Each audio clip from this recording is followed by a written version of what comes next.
Welcome back to another technical deep dive here in the debug zone.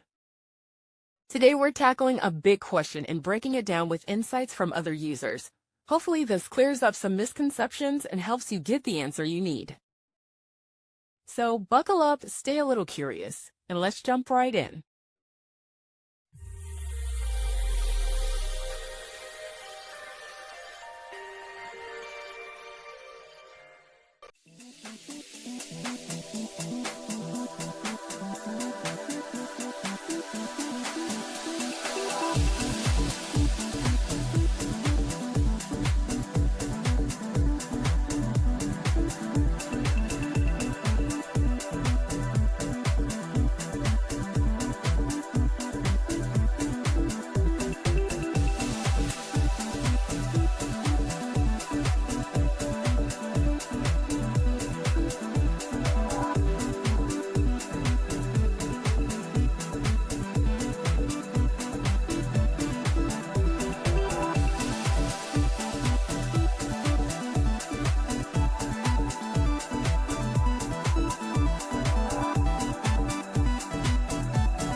And that's a wrap.